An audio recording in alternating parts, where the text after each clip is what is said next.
Hi, I'm Rosemary, Hi, my name's Ramia, and we're here to talk about teen depression and anxiety. and we're here to raise awareness about this particular subject, mainly because there's a lot of common misconceptions on teenagers and anything that has to do with their mood. While it is true that a lot of teenagers go through hormonal changes, it is also true that many of us do deal with a lot of really strong feelings. For some people, they do eventually turn into depression and or anxiety. Symptoms of depression are apathy, lack of concentration, irrational sadness, hopelessness or isolation, and major anxiety.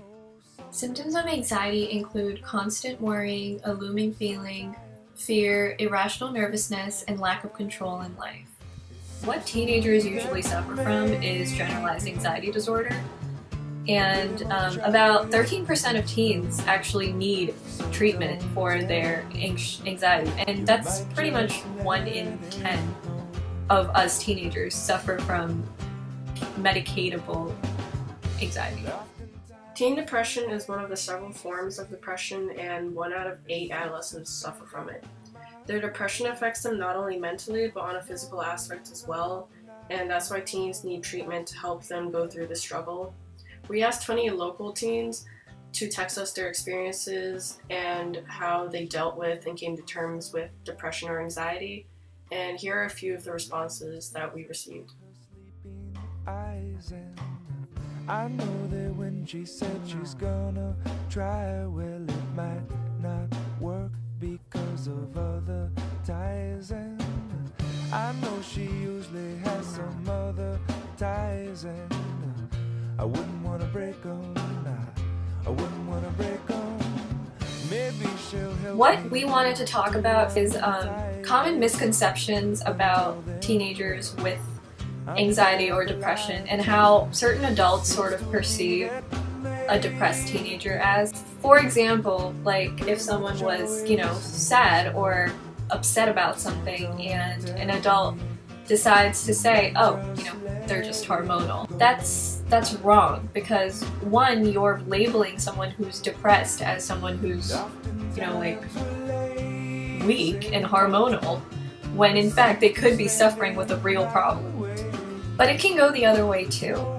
The other way is they label as something much more extreme. For example, if a teen is having a bad day or a bad week, the adults will see it as like major depression or anxiety, and they'll put them on medications, put them into therapy, when truly it can be coped by themselves, because it's not the actual illness, it's just a state of mind that the teenager can fix by themselves. All we're trying to do is raise a certain amount of awareness so that you guys can make a decision for yourself and you can understand what you're suffering with, so that you are able to make a decision to make yourself better. We also want to raise understanding for parents and teens when it comes to your friends, or understanding yourself. When parents look at teens, we want them to understand if it's actual depression or anxiety, or just a common bad day or not. And when you see your child or your friends, we want you to be able to differentiate the actual case. Some parents, they look at their teens and they don't understand if they have active depression, and that teen won't be able to get help, and that's the problem. So we want to raise awareness to that when teens need help with depression or anxiety. Depression and anxiety can be classified as either a state of mind or an illness. When depression or anxiety is a state of mind, you can pinpoint the reason, like you're aware of why you're nervous or depressed. For example, if you're freaking out about a test that's coming up, you're aware of the reason, the test is causing a problem, and after you take it, or once you solve the problem, the anxious feeling will go away. Same with depression. If you break up with someone, for example, you know that's what's making you depressed, and once you get over it, then that feeling will go away. That's the state of mind. You can cope with it, and you're aware, and the feeling won't linger on like a cloud of your head. And an illness is when you can't control what you're feeling, and you do not know why it's happening. For example, generalized anxiety disorder, you're just worried for no reason. For months, it can be days, hours, months, you're just constantly worried that something terrible is going to happen. You don't know what that terrible thing is, you're just worried that it's going to happen. And same with depression, you're just constantly sad about something that you cannot pinpoint, and that is an illness because it's detrimental to your life and you cannot stop it without getting treatment.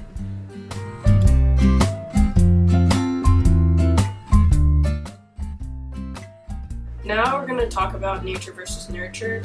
It's a theory that was coined by Francis Galton, and it was influenced by Charles Darwin. Nature versus nurture is where nature is a chemical imbalance in your brain and you're born with it, while nurture is it's influenced by the people around you or the environment you're in. And we're going to use this theory to talk about depression and anxiety now. From our perspective as being teenagers dealing with both depression and anxiety, we have 3 theories. The first one is that it's in your nature. You're born with it, you've been sad your entire life, there's nothing you can do. You know, like you could have happy moments, but you could also be sad for no reason. But you're just born with it and there's nothing you can do to change it. Number 2 is when it's in your nature, you're usually a happy person unless something triggers your situation. For example, I deal with a lot of anxiety. I realize that certain things trigger my anxiety attacks, such as being in the metro, in a tunnel. I realize that really scares me, and I feel trapped and I have anxiety attacks. So now all I have to do is avoid that certain situation, and I don't have those anxiety attacks, or I don't feel anxious. It's kind of like the boyfriend theory, where if you break up with someone and you're sad, if you see them again, you might feel your depression again. So that's kind of what this means. You can control it just by avoiding what makes you either anxious or sad. The third one is that you're born normal. You're born perfectly fine, but the people around you and the environment that you've grown up in has caused you to have anxiety or a disorder. It's kind of like that time we talked about if you had an alcoholic parent. Oh yeah, if you have an alcoholic parent and you see them drinking and being drunk all the time at home, that can trigger you, or not trigger, it can make you develop depression because you're around like such a dark environment. If you go to a party and if everybody's drinking, you're just scared out of your mind that something bad's going to happen because it's what you see at home. So those are the 3 theories. 1, you're born with it and you really just need help because, you know, your brain is just like that. 2 is you are like that, but you're lucky enough to have a good nurturing environment that you only have to avoid certain triggers. And the third one is simply that you were more normal, but if you had a rough family life or if you had a rough childhood where you were bullied a lot, that could cause you to develop a long-term mental illness. In conclusion, we're not trying to say that medication is the way to go. Neither are we saying that all of you who feel sad and feel any of these symptoms need to go get help.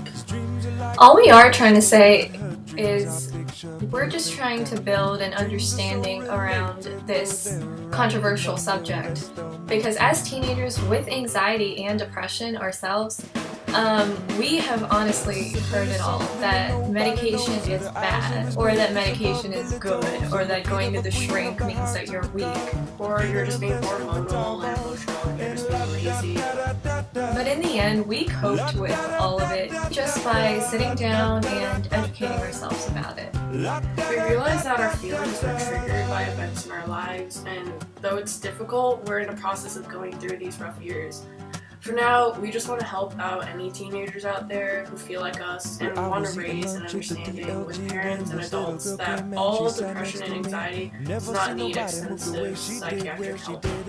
Nor is it something we fake for attention. We are teenagers, we are hormonal to a certain extent, but many of us have the misfortune of sitting here and suffering from major emotional trauma. We hope that we helped at least one person out there with this video, and we want to help out more. And please pass this video on. It could help anyone that you know, maybe even starting with yourself. So thank you, and bye. La da da da da da da, la da da da da da, la da da da da da da. Okay, feeling good there? It won't die. In conclusion, we're not trying to Okay, now we gotta think of like dying puppies or something. Like, is it bad that I laugh at that? Okay. Not all people feel sad and feel any of these symptoms need to get help. There you go. Okay. Eyes are as big as her bubbly toes on the feet of a